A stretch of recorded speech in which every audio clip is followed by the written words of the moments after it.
अपने पड़ोसी देश वेनेजुला पर अमेरिका ने कब्जा कर लिया है। वेनेजुला पर अमेरिका के अटैक ने एक बार फिर प्रधानमंत्री मोदी को फंसा दिया है। एक बार फिर भारत के सामने वही संकट खड़ा हो गया है जैसे यूक्रेन युद्ध में रूस के साथ रिश्तों को लेकर हुआ है।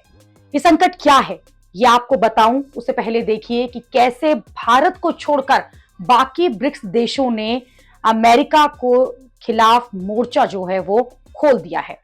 वेनेजुला के करीबी देश रूस ने कहा है कि किसी भी देश की संप्रभुता और अंतर्राष्ट्रीय कानून का गंभीर उल्लंघन होगा। चीन ने कहा है कि संप्रभु देश के खिलाफ अमेरिका के खुलेआम बल प्रयोग और उसके राष्ट्रपति के खिलाफ कार्यवाही से वो बहुत हैरान हैं और इसकी कड़ी निंदा करते हैं। ब्राजील के राष्ट्रपति लुइस इनासियो लुला डा सिल्वा ने चेतावनी दी है कि वेनेजुला के इलाकों में बमबारी और फिर उनके राष्ट्रपति को पकड़ना एक ऐसी हद पार करना है जिसे बर्दाश्त नहीं किया जा सकता। ब्रिक्स देशों में शामिल दक्षिण अफ्रीका ने भी अमेरिका के एक्शन की घोर निंदा की है और यूएन से दखल देने को भी कहा है। संयुक्त राष्ट्र ने भी वेनेजुला के हालात पर चिंता जताई है और ये कहा है कि अंतर्राष्ट्रीय कानून का सम्मान नहीं किया गया है।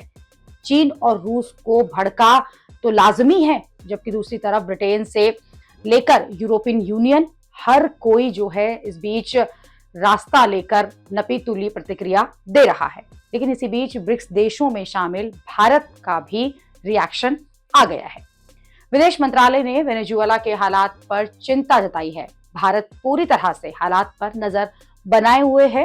क्षेत्र में शांति स्थिरता बनाए रखने के लिए सभी पक्षों के संवाद के जरिए मुद्दों को सुलझाने की अपील भी करता है। विदेश मंत्रालय ने प्रेस रिलीज जारी की है और उसमें यह कहा है कि भारत जो है वो वेनेजुएला के लोगों की सुरक्षा और भलाई के प्रति अपने समर्थन को दोहराता है।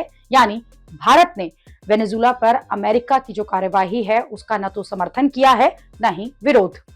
भारत और अमेरिका के बीच पहले ही जो रिश्ते हैं वो बिगड़े हुए हैं और भारत अगर वेनेजुएला पर अमेरिका की कार्यवाही जो है उसका विरोध करेगा तो जो ये रिश्ते हैं वो और बिगड़ेंगे। लेकिन दूसरी तरफ भारत की चुप्पी से जो ब्रिक्स देशों में अच्छा मैसेज है वो नहीं जाएगा। वैसे भी इस तरह के युद्ध में भारत अक्सर संवाद और डिप्लोमेसी पर जोर देता है, लेकिन इस बीच प्रधानमंत्री मोदी ग्लोबल साउथ की आवाज बनने का भी दावा करते हैं। लेकिन ऐसे मामलों में भारत की चुप्पी जो है प्रधानमंत्री मोदी की डिप्लोमेसी के लिए एक झटका है। हालांकि इसकी एक वजह यह भी हो सकती है कि अगर आतंकवाद के मुद्दे पर भारत भी पाकिस्तान में घुसकर ऐसी कोई कार्यवाही कर सकता है तो उसे अमेरिका का साथ चाहिए होगा। जहां तक वेनेजुएला और भारत की बात है तो फिर भारत और वेनेजुएला के बीच कोई बहुत ऐतिहासिक रिश्ते जो हैं वो नहीं रहे हैं।